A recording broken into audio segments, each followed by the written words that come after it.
ਪੰਜਾਬ ਦੇ ਵਿੱਚ ਜਿੱਥੇ ਚਿੱਟਾ ਨੌਜਵਾਨਾਂ ਦੀ ਜਵਾਨੀ ਨੂੰ ਖਤਮ ਕਰ ਰਿਹਾ ਹੈ, ਲੇਕਿਨ ਹੁਣ ਇਸ ਚਿੱਟੇ ਦੀ ਲੱਤ ਤੋਂ ਜਿਹੜੀ ਦਵਾਈ ਖਾਦੀ ਜਾ ਰਹੀ ਹੈ, ਹੁਣ ਉਹ ਦਵਾਈ ਨੌਜਵਾਨਾਂ ਨੂੰ ਖਤਮ ਕਰਨ ਤੇ ਤੁਲੀ ਹੈ ਤੇ ਦਵਾਈਆਂ ਦੇ ਨਾਂ ਦੇ ਉੱਤੇ ਲੋਕਾਂ ਨਾਲ ਲੁੱਟ ਖਸੁੱਟ ਕੀਤੀ ਜਾ ਰਹੀ ਹੈ। ਅੱਜ ਅਸੀਂ ਇੱਕ ਨੌਜਵਾਨ ਦੀ ਕਹਾਣੀ ਤੁਹਾਨੂੰ ਦਿਖਾਉਣ ਜਾ ਰਹੇ ਹਾਂ, ਜਿਹੜਾ ਕਿ ਪਹਿਲਾਂ ਚਿੱਟਾ ਪੀਂਦਾ ਸੀ, ਪਰ ਚਿੱਟੇ ਤੋਂ ਬਾਅਦ ਦਵਾਈਆਂ ਦਾ ਨਸ਼ਾ ਐਸਾ ਲੱਗਾ ਕਿ ਅੱਜ ਉਹ ਆਪਣੀ ਆਪ ਬੀਤੀ ਖੁਦ ਬਿਆਨ ਕਰਨ ਆ ਰਿਹਾ। ਅਕਸਰ ਇਸ ਤਰ੍ਹਾਂ ਦੇ ਲੋਕ ਹੁੰਦੇ ਨੇ ਕਿ ਜਿਹੜੇ ਆਪਣੇ ਆਪ ਨੂੰ ਛੁਪਾਉਂਦੇ ਨੇ, ਲੇਕਿਨ ਇਸ ਨੌਜਵਾਨ ਨੇ ਪਹਿਲ ਕਦਮੀ ਕੀਤੀ ਹੈ ਜਿਹਦੇ ਵਿੱਚ ਕਿ ਆਪਣੀ ਜ਼ਿੰਦਗੀ ਦਾ ਇੱਕ ਕਾਲਾ ਸੱਚ ਉਹ ਬਿਆਨ ਕਰਨ ਜਾ ਰਿਹਾ ਹੈ। ਸਰ, ਕੀ ਕਹਿਣਾ ਚਾਹੋਗੇ? ਸਭ ਤੋਂ ਪਹਿਲਾਂ ਤਾਂ ਜਦੋਂ ਕਿਸ ਤਰ੍ਹਾਂ ਤੁਸੀਂ ਚਿੱਟੇ ਦੀ ਜ਼ਿੰਦਗੀ ਦੀ ਸ਼ੁਰੂਆਤ ਕੀਤੀ, ਕਿਉਂਕਿ ਤੁਸੀਂ ਇੱਕ ਖਿਡਾਰੀ ਸੀ, ਖਿਡਾਰੀ ਤੋਂ ਚਿੱਟੇ ਦਾ ਸਫ਼ਰ ਕਿਵੇਂ ਸ਼ੁਰੂ ਹੋਇਆ ਤੇ ਕੀ ਦਿੱਕਤਾਂ ਆਈਆਂ? ਸਰ, ਜਦੋਂ ਆਪਾਂ ਚੰਗੇ ਲੈਵਲ ਦੇ ਪਲੇਅਰ ਹੋਈਏ, ਚੰਗਾ ਖੇਡਦੇ ਹੋਈਏ, ਨੌਕਰੀਆਂ ਨਹੀਂ ਮਿਲਦੀਆਂ, ਠੀਕ ਆ, ਤੇ ਸਾਨੂੰ ਸਾਡਾ ਹੱਕ ਨਹੀਂ ਮਿਲਦਾ। ਜਿਹੜੀ ਸਾਡੀ ਸਰਕਾਰ ਆ, ਠੀਕ ਆ, ਉਹ ਜਿੰਨੇ ਸਾਡੀ ਮਤਲਬ ਕਿ ਸਾਡੀ ਕਾਬਲੀਅਤ ਹੁੰਦੀ ਆ, ਉਸ ਮੁਤਾਬਿਕ ਸਾਨੂੰ ਨੌਕਰੀਆਂ ਨਹੀਂ ਮਿਲਦੀਆਂ, ਸਾਨੂੰ ਹੱਕ ਨਹੀਂ ਸਾਡਾ ਮਿਲਦਾ। ਬੰਦੇ ਦਾ ਫਿਰ ਰੁਝਾਨ ਉਹ ਇੱਕ ਹਿਸਾਬ ਦਾ ਡਿਪਰੈਸ਼ਨ ਚ ਆ ਜਾਂਦਾ ਵਾ। ਤੇ ਨਾਲ ਕੀ ਹੋਇਆ? ਮੇਰੇ ਨਾਲ ਵੀ ਇਦਾਂ ਹੀ ਆ। ਜਦੋਂ ਬੰਦਾ ਪੜ੍ਹਦਾ ਲਿਖਦਾ ਵਾ, ਸੋਚਦਾ ਵਾ ਕਿ ਮੈਂ ਆਹ ਬਣਨਾ ਵਾ, ਆਹ ਨੌਕਰੀ ਕਰਨੀ ਆ, ਪਰ ਜਦੋਂ ਬੰਦੇ ਨੂੰ ਕੋਈ ਵੇਖਦਾ ਹੀ ਨਾ ਹੋਵੇ ਅੱਗੇ ਕਿ ਕੀ ਕਰਨਾ ਕੀ ਨਹੀਂ ਕਰਨਾ, ਤੇ ਉਹਦੇ ਬੰਦਾ ਫਿਰ ਕੁਝ ਨਾ ਕੁਝ ਗਲਤ ਪਾਸੇ ਜਾਂਦਾ ਹੀ ਜਾਂਦਾ। ਤੁਸੀਂ ਕੀ ਹੋਇਆ ਤੁਹਾਡੀ ਜ਼ਿੰਦਗੀ 'ਚ? ਮੇਰੇ ਨਾਲ ਵੀ ਸਰ ਇਦਾਂ ਹੀ ਕੁਝ ਹੋਇਆ ਵਾ ਕਿ ਜਦੋਂ ਨੌਕਰੀ ਨਹੀਂ ਕੋਈ, ਜਦੋਂ ਆਪਾਂ 12ਵੀਂ ਕਰ ਲੈਂਦੇ ਆ, ਬੰਦੇ ਦੀਆਂ ਸੋਚਾਂ ਹੁੰਦੀਆਂ ਕਿ ਮੈਂ ਆਹ ਕੋਰਸ ਕਰੂੰਗਾ ਤੇ ਆਹ ਬਣੂੰਗਾ। ਮੈਂ ਤੇ ਅੱਜ ਦੇ ਤੁਹਾਨੂੰ ਕਹਿਣਾ ਚਾਹੁੰਦਾ ਵਾਂ ਕਿ ਜਿਹੜੇ ਏਡੇ ਏਡੇ ਵੱਡੇ ਡਿਗਰੀਆਂ ਕਰਕੇ, PhD ਵਗੈਰਾ ਕਰਕੇ ਵਿਹਲੇ ਤੁਰੇ ਫਿਰਦੇ ਨੇ, ਠੀਕ ਆ, ਇੰਨਾ ਪੈਸਾ ਵੀ ਪੜ੍ਹਾਈ ਤੇ ਲਾਉਣਾ ਤੇ ਫਿਰ ਵੀ ਕੁਝ ਨਾ ਮਿਲਣਾ, ਤੇ ਉਹ ਦੁਨੀਆ ਫਿਰ ਕੀ ਕਰੇ? ਉਹ ਤਾਂ ਫਿਰ ਅਪਸੈਟ ਹੀ ਹੋਊਗੀ। ਤੁਸੀਂ ਜਦੋਂ ਅਪਸੈਟ ਹੋਏ ਤੇ ਚਿੱਟੇ ਦੀ ਦਲਦਲ 'ਚ ਪੈ ਗਏ, ਕਿੰਨੇ ਦਾ ਚਿੱਟਾ ਇੱਕ ਦਿਨ 'ਚ ਤੁਸੀਂ ਪੀ ਜਾਂਦੇ ਸੀ? ਸਰ, ਦਿਹਾੜੀ ਦਾ 600-700 ਹਜ਼ਾਰ, ਜਿੰਨਾ ਕੁ ਮਤਲਬ ਕਿ ਹੋ ਜੇ। ਆਰਾਮ ਨਾਲ ਮਿਲਦਾ ਸੀ?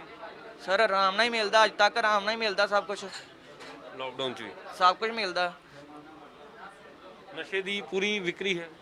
ਸਰ, ਹੈਗੀ ਹੈ ਵਿਕਰੀ ਆ, ਤੇ ਤਦੇ ਸਰ ਆ ਦਲਦਲ ਸਾਰੀ ਪਾਸੇ ਦੁਨੀਆ ਨੂੰ ਘਿੰਦਾ ਗੁੰਮਰਾਹ ਕੀਤਾ ਜਾਂਦਾ ਵਾ, ਠੀਕ ਆ। ਸਭ ਕੁਝ ਮਿਲੀ ਜਾਂਦਾ, ਸਭ ਕੁਝ ਵਿਕ ਰਿਹਾ, ਸਭ ਕੁਝ ਸਰ ਕਰ ਰਹੇ ਨੇ। 2 ਨੰਬਰ 'ਚ ਸ਼ਰਾਬਾਂ ਵਿਕਦੀਆਂ, ਸਭ ਕੁਝ ਹੁੰਦਾ।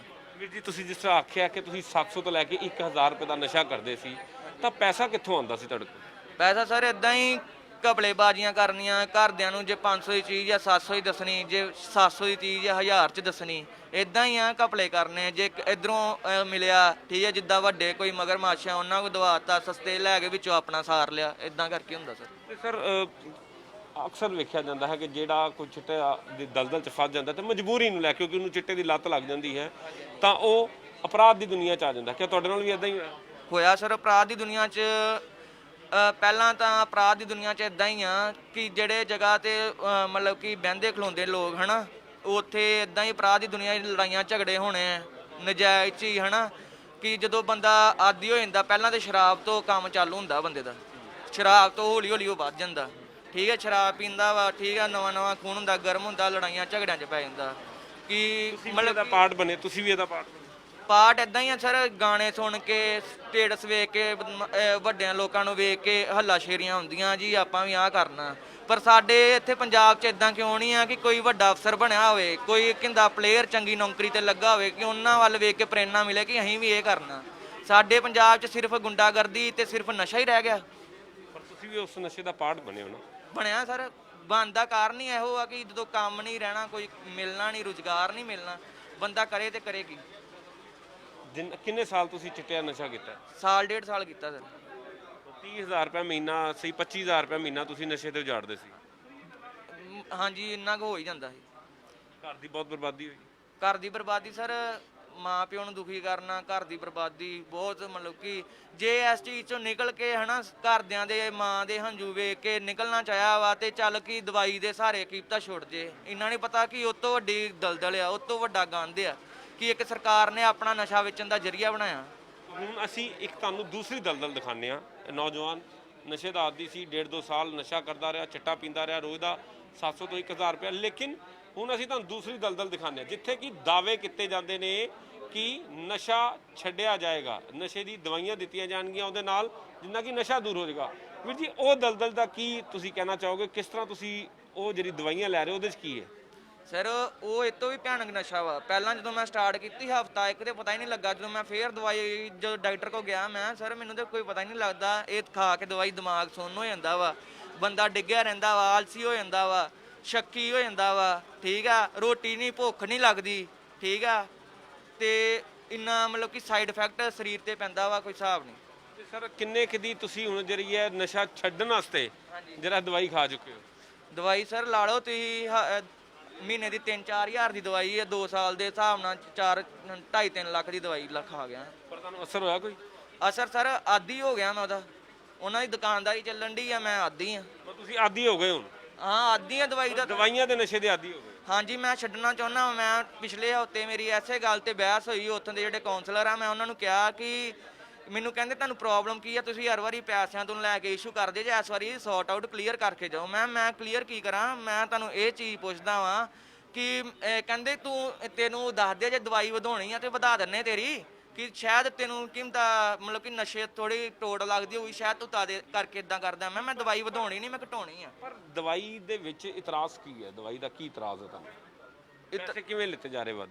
ਸਰ ਪੈਸੇ ਲਾ ਲਓ ਕਿ ਮਜੀਠਾ ਰੋਡ ਤੇ ਇਹਨਾਂ ਦਾ ਪਹਿਲਾਂ ਸੈਂਟਰ ਸੀ, ਉੱਥੋਂ 300 ਰੁਪਏ ਦਾ ਪੱਤਾ ਦਿੰਦੇ ਸੀ, ਠੀਕ ਆ। ਹੁਣ ਇਹਨਾਂ ਦਾ ਇੱਕ ਛਟ ਵੀ ਆ, ਠੀਕ ਆ। ਮਜੀਠਾ ਰੋਡ ਵਾਲਾ ਇਸੇ ਕਰਕੇ ਸ਼ਾਇਦ ਬੰਦ ਹੋ ਗਿਆ ਕਿ ਇਹ ਅੰਨ੍ਹੇਵਾਹ ਦਵਾਈਆਂ ਦੇਈ ਜਾਂਦੇ, ਜਿਸ ਹਿਸਾਬ ਨਾਲ ਮਰੀਜ਼ ਕਹਿੰਦਾ ਸੀ ਉਦਾਂ ਦਵਾਈ ਦੇ ਦਿੰਦੇ ਸੀ, ਠੀਕ ਆ। ਹੁਣ ਜਿਹੜਾ ਇਹਨਾਂ ਦਾ ਇੱਥੇ ਛਾੜੇ ਸੈਂਟਰ ਆ, ਚਲੋ ਇਹ ਹੁਣ ਇਹਨਾਂ ਨੇ 75 ਰੁਪਏ ਲਿਖ ਕੇ ਬਕਾਇਦਾ ਸਰਕਾਰ ਨੇ ਲਵਾਇਆ ਵਾ ਕਿ 75 ਰੁਪਏ ਦਾ ਪੱਤਾ ਵੇਚਣਾ ਵਾ।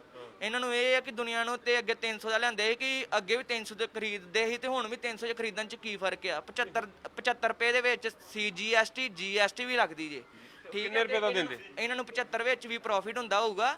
ਇਹ ਕਿੰਦਾ ਵਾ ਇਹਨਾਂ ਨੇ ਆਪਣੀ ਕੋਈ ਫੀਸਾਂ ਨਾਲ ਪਾ ਕੇ ਕੰਸਲਟੈਂਟ ਫੀਸ ਜੇ ਵਗੈਰਾ ਕਰਕੇ ਇਹਨਾਂ ਨੂੰ 300 ਕਰਤਾ ਪੱਤੇ ਦਾ, ਠੀਕ ਹੈ। ਬਾਕੀ ਕਿਸੇ ਗੋਲੀ ਨਾਲ ਮਤਲਬ ਕਿ ਆਪਣੀ ਇਹ ਫੀਸ ਨਹੀਂ ਲਾਉਂਦੇ। ਜਦੋਂ ਉਹ ਮਤਲਬ ਕਿ ਪੱਤਾ ਸਰ ਜਿਹੜਾ ਬਿੱਲ ਆ ਨਾ, ਬਿੱਲ ਵੀ ਆਪਣੇ ਕੋਲ ਰੱਖਦੇ ਨੇ, ਬਿੱਲ ਦਿੰਦੇ ਨਹੀਂ ਸਾਨੂੰ। ਕਿਉਂ? ਉਹ ਸਾਨੂੰ ਤਦ ਨਹੀਂ ਦਿੰਦੇ, ਕਿਉਂ? ਇਹਨਾਂ ਨੂੰ ਪਤਾ ਵਾ ਕਿ ਦੁਨੀਆ ਨੂੰ ਪਤਾ ਲੱਗ ਜਾਊਗਾ। ਦਵਾਈਆਂ ਦੀ ਤੋੜ ਨਾਲ ਹੁੰਦੇ ਅਗਰ ਤੂੰ ਦਵਾਈ ਨਹੀਂ ਖਾਂਦਾ ਤੇ ਤੈਨੂੰ ਕੀ ਪ੍ਰੋਬਲਮ ਆ? ਸਰ ਮੇਰਾ BP ਲੋ ਹੋ ਜਾਂਦਾ ਵਾ, ਠੀਕ ਹੈ। ਤਰੇਲੀਆਂ ਆਉਂਦੀਆਂ ਨੇ, ਕਮਜ਼ੋਰੀ, ਭੁੱਖ ਨਹੀਂ ਲੱਗਣੀ, ਲੈਟਰਿੰਗ ਨਹੀਂ ਹੋਣੀ, ਕਬਜ਼ ਹੋ ਜਾਣੀ, ਠੀਕ ਹੈ, ਚੱਕਰ ਹੋਣੇ।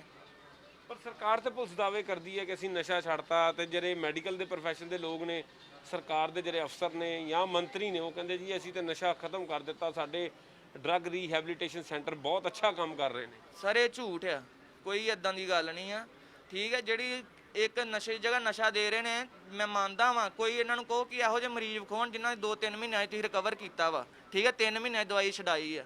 ਜਿਹੜੇ ਪ੍ਰਾਈਵੇਟ ਵਾਲੇ ਨੇ ਇਹ ਤੇ ਦਵਾਈ ਵਧਾਈ ਜਾ ਰਹੇ ਨੇ, ਘਟਾਉਂਦੇ ਨਹੀਂ ਆ। ਲੋਕ ਇਨਸਾਫ ਪਾਰਟੀ ਦੇ ਅੰਮ੍ਰਿਤਸਰ ਦੇ ਜ਼ਿਲ੍ਹਾ ਪ੍ਰਧਾਨ ਮਨਦੀਪ ਬੱਬੀ ਸਾਡੇ ਨਾਲ ਮੌਜੂਦ ਨੇ। ਬੱਬੀ ਜੀ, ਕੀ ਸਮਝਦੇ ਹੋ ਕਿ ਤੁਹਾਡੇ ਵੱਲੋਂ ਅੱਜ ਇੱਕ ਪ੍ਰੈਸ ਕਾਨਫਰੰਸ ਕੀਤੀ ਗਈ ਹੈ, ਇੱਕ ਆਵਾਜ਼ ਚੁੱਕੀ ਗਈ ਹੈ, ਕਿ ਮਾਜਰਾ ਕੀ ਹੈ, ਕਿ ਕਿਆ ਇਹ ਦੁਕਾਨਦਾਰੀ ਹੈ, ਕਿਆ ਵਾਕਈ ਹੀ ਨਸ਼ਾ ਛੁਡਾਉਣ ਦੀ ਗੱਲ ਆਖੀ ਜਾ ਰਹੀ ਹੈ? ਬੜੇ ਦੁੱਖ ਨਾਲ ਕਹਿਣਾ ਪੈਂਦਾ ਜੀ, ਨਸ਼ਾ ਛਡਾਊ ਕੇਂਦਰ ਦੇ ਨਾਂ ਦੇ ਉੱਤੇ ਨਸ਼ਾ ਵਿਕਾਊ ਕੇਂਦਰ ਖੁੱਲ੍ਹਾ ਹੋਇਆ ਵਾ। ਸਰਕਾਰਾਂ ਸੁੱਤੀਆਂ ਨੇ, ਬੱਚਿਆਂ ਦੀ ਸਾਡੀ ਜਵਾਨੀ ਵਾਲੇ ਪਾਸੇ ਧਿਆਨ ਕਿਸੇ ਦਾ ਕਿੱਧਰ ਨਹੀਂ ਜਾਂਦਾ ਪਿਆ। ਨਾ ਕੋਈ ਇਹਨਾਂ ਨੂੰ ਚੈੱਕ ਕਰਨ ਵਾਲਾ ਹੁੰਦਾ ਪਿਆ ਵਾ ਵੀ ਇਹਨਾਂ ਦਾ ਜਿਹੜਾ ਵੀ ਕੰਮ ਹੈਗਾ ਕਿਸ ਤਰੀਕੇ ਨਾਲ ਚੱਲਦਾ ਪਿਆ ਵਾ, ਵੀ ਇਹ ਲੋਕ ਵੀ ਵਰਕਿੰਗ ਕਿੱਦਾਂ ਕਰਦੇ ਪਏ ਆ। ਕੀ ਵਾਕਿਆ ਹੀ ਸਾਡੇ ਪੰਜਾਬ ਦੀ ਬਚਾਨੀ ਜਿਹੜੀ ਜਵਾਨੀ ਹੈਗੀ ਆ, ਉਹਦੇ ਵਾਸਤੇ ਵੀ ਨਾ ਬੈਸਟ ਆਫ ਦੀ ਬੈਸਟ ਹੋ ਰਿਹਾ, ਕੁਝ ਹੋ ਰਿਹਾ। ਉਹਨਾਂ ਨਾਲ ਗੱਲਬਾਤ ਕੀਤੀ? ਹਾਂਜੀ, ਜਿਹੜੇ ਨਸ਼ੇ ਛੁਡਾਊ ਕੇਂਦਰ ਵਾਲਿਆਂ ਨਾਲ ਕੋਈ ਗੱਲ ਹੋਈ ਤੁਹਾਡੀ? ਅਸੀਂ ਹੁਣ ਲੜਕੇ ਨੂੰ ਲੈ ਕੇ ਜਾ ਰਹੇ ਹਾਂ ਜੀ ਉੱਥੇ। ਇਹਨੂੰ ਵੀ ਨਾ ਬਕਾਇਦਾ ਇਹਨੂੰ ਕੈਮਰਾ ਲਗਾਵਾਂਗੇ, ਕੈਮਰਾ ਲਗਾ ਕੇ ਅਸੀਂ ਮੀਡੀਆ ਅੱਗੇ ਲੈ ਕੇ ਆਵਾਂਗੇ ਵੀ ਇਹਨਾਂ ਲੋਕਾਂ ਦੀ ਵਰਕਿੰਗ ਕਿਸ ਤਰੀਕੇ ਦੀ ਆ।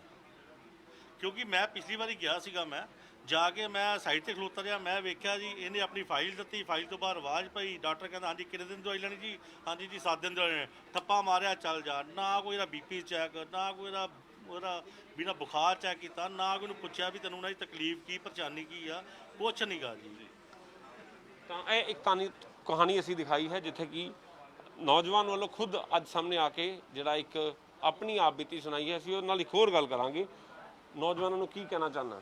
ਨੌਜਵਾਨਾਂ ਨੂੰ ਇਹ ਕਹਿਣਾ ਚਾਹੁੰਦਾ ਵਾਂ ਕਿ ਇੱਕ ਸਾਡੀ ਸਰਕਾਰ ਸਾਨੂੰ ਪਾਗਲ ਬਣਾ ਰਹੀ ਹੈ, ਗੁੰਮਰਾਹ ਕਰ ਰਹੀ ਆ, ਉਹਨਾਂ ਦੇ ਗੁੰਮਰਾਹ 'ਚ ਨਾ ਆਓ, ਠੀਕ ਹੈ। ਜਿਹੜੀ ਇਹ ਦਵਾਈ ਵੀ ਆ, ਇਹ ਇੱਕ ਤਰ੍ਹਾਂ ਦਾ ਨਸ਼ਾ ਵਾ।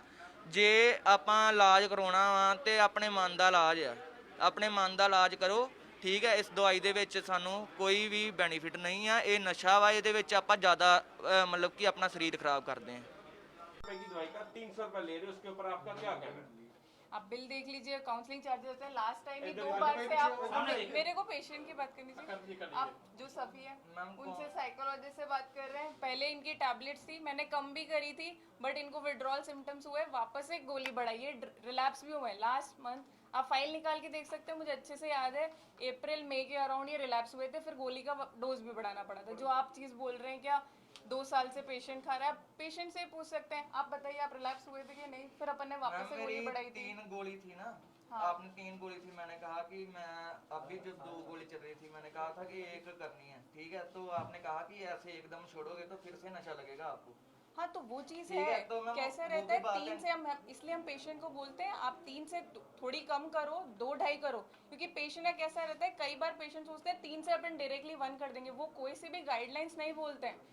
पेशेंट जितना स्लोली डिक्रीज करेगा, आप खुद ही सोचिए अगर कोई चीज़ आपको आदत इस लगी हुई है। पेशेंट ने अभी प्रेस कॉन्फ्रेंस की है, उन्होंने कहा है कि मेरे को दवाई की लत लगा दी है आप लोगों ने, नशा छुड़ा दिया, चिट्टा छुड़ा दिया और दवाई जो दवाई शुरू की कर लत दी। लग गई है। वो 2 साल कम नहीं होते, 2 साल मैं लगातार देखिए दवाई मैं खा रहा अपने पेपर पे आपको बात कर सकती हूँ, मैं फाइल निकाल के आपको दिखा सकती हूँ, मैंने नोट्स डाले हुए हैं। पेशेंट को मैं कन्विंस कर रही हूँ कि गोली अपन डिक्रीज करेंगे, बट उसको विड्रॉल सिम्टम्स हुए थे, पहले 2 गोली पे था, फिर 3 करी, फिर वापस से कम कर रहे हैं। अच्छा, अब इसका मतलब वो पेशेंट की जो एलिगेशन है वो गलत है? नहीं गलत नहीं, आप देखिए ये कैसा है, एडिक्शन एक बीमारी है, तो कैसा है थोड़ी बहुत तकलीफ होती है, हो सकता है वो 3 गोली पे बिल्कुल ठीक था, अपन ने 2 कर दी तो उसे तकलीफ हुई होगी, तो अब वो इसकी कम कर- बीमारी कितनी देर चलेगी अभी और? ये कैसा है खुद का एक, तो इसीलिए हम काउंसलिंग करवाते हैं, क्योंकि थोड़ी बहुत जो आपको अभी मान ली कैसा होता है, जब इनकी 3 से 2 गोलियां कर देते हैं तो हाथ पैर में दर्द होना और वो सब तकलीफ होती है, तो वो आपको थोड़ा बहुत सहन करना एक पड़ेगा। पेशेंट जो आता है कितनी उसको देर? डेली की कितनी गोलियां दी जाती है आपकी तरफ से? इट डिपेंड्स उनका डोज कितना है, जब मान लीजिए अगर चिट्टा 1 ग्राम के अराउंड रहता है तो हमारे कैलकुलेटेड डोज अराउंड तो ये 3 बोलते हैं टैबलेट के अराउंड पत्ते देते हैं। चाहे 2 ले लो चाहे 4 ले लो, इकट्ठे भी दे देते हैं। वैसे नहीं होता, पत्ते के हिसाब से नहीं होता, ये डोज के हिसाब से। मान लीजिए आज की गोलियां 3 है तो अपन 5 दिन से स्टार्ट करते हैं, फर्स्ट टाइम में 5 डेज का देते हैं तो 15 टैबलेट्स होते हैं तो 1.5 पत्ता होगा। इसका अब चलता रहेगा इलाज सारी जिंदगी? अब मैं वही देखिए पेशेंट को अपने, मैंने इनको लास्ट टाइम भी साइकोलॉजिस्ट के पास भेजा था, थोड़ी बहुत तकलीफ होगी, वो थोड़ा सहन करना पड़ेगा, बट गोली कम करने के लिए it's a mutual relationship between the doctor and the patient. The thing is ਤਾਂ ਤੁਸੀਂ ਦੇਖਿਆ ਕਿ ਇਹ ਇੱਕ ਅਸੀਂ ਤੁਹਾਨੂੰ ਅੱਜ ਇੱਕ ਕਹਾਣੀ ਦਿਖਾਈ ਹੈ ਜਿਹਦੇ ਵਿੱਚ ਕਿ ਨਸ਼ਾ ਛੁਡਾਊ ਕੇਂਦਰ ਦੇ ਨਾਂ ਤੇ ਹੀ ਨੌਜਵਾਨ ਨੇ ਆਰੋਪ ਲਗਾਏ ਨੇ ਕਿ ਉਹ ਖੁਦ ਨਸ਼ਾ ਤੋੜਨ ਵਾਲੀ ਦਵਾਈ ਦਾ ਆਦੀ ਹੋ ਚੁੱਕਾ ਹੈ ਤੇ ਨਾਲ ਹੀ ਉਹਨਾਂ ਨੇ ਸਰਕਾਰ ਦੇ ਉੱਤੇ ਸਵਾਲੀਆ ਨਿਸ਼ਾਨ ਖੜਾ ਕੀਤਾ ਕਿ ਕਿਸ ਤਰੀਕੇ ਦੇ ਨਾਲ ਅੱਜ ਸਮਾਜ ਦੇ ਵਿੱਚ ਚਿੱਟਾ ਵਿਕ ਰਿਹਾ ਹੈ ਔਰ ਚਿੱਟੇ ਦੇ ਨਾਲ ਚਿੱਟੇ ਦੇ ਜਿਹੜਾ ਜ਼ਹਿਰ ਨੂੰ ਤੋੜਨ ਵਾਸਤੇ ਜਿਹੜੀ ਦਵਾਈ ਵਿਕ ਰਹੀ ਹੈ ਉਹ ਵੀ ਅੱਜ ਇੱਕ ਨਸ਼ੇ ਤੋਂ ਘੱਟ ਨਹੀਂ ਹੈ। ਕੈਮਰਾਮੈਨ ਨਕਸ਼ੇ ਦੇ ਨਾਲ ਸੁਮਿਤ ਖੰਨਾ, ਜਗਬਾਨੀ ਟੀਵੀ, ਅੰਮ੍ਰਿਤਸਰ।